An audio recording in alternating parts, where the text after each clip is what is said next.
Welcome to the Potter Blog site, February 26, 2014. Be prepared to evacuate. An Albuquerque Air Force base has put out a sole source order for 1,200 particulate radiation suits. They specify particulate. Let me show you the order itself. Here it says, non-ventilated protective clothing shall protect the wearer against particulate radioactive contamination.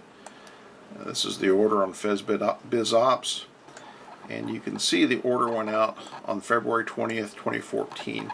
That is 6 days after the DOE WIPP plant in just right outside Carlsbad, New Mexico, released a plutonium cloud that we calculate was 300 million becquerels in size, comprising approximately 10,000 cubic feet of contaminated air, cubic meters of contaminated air. They're released during a 30-second period.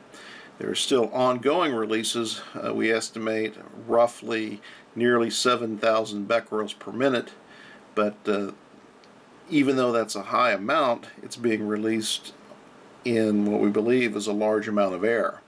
So it's dispersed, but it's still a very large amount. Now, people don't want to believe this stuff because of what's called normalcy bias, because they can't imagine bad things happening. If we lived within 100 miles of this plant, we'd already be out of there. Obviously, Air Force and other places are preparing. There's even an order out by the CDC looking for information on mechanical ventilators, specifically mentioning radiation releases and pandemic influenza. They're wanting 5,000 ventilators per company, non-surge. We go into that in much more detail in another post. We'll have a link to that on our blog site. It's also called Bug Out Alert. But can't underemphasize this or overemphasize it, whatever you want to call it. It's late at night, but this is important. Need to have the ability to flee at a moment's notice.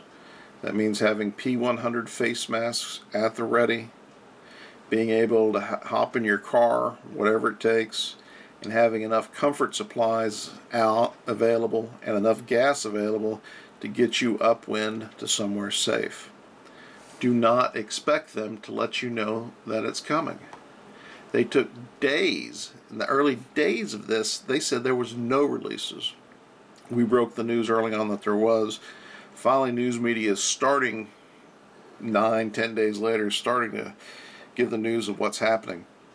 But there is a continued risk of explosion here from radiolysis, which is radiation breaking down other chemicals inside the plant from hazardous waste, water, all sorts of different stuff, and making explosive gases.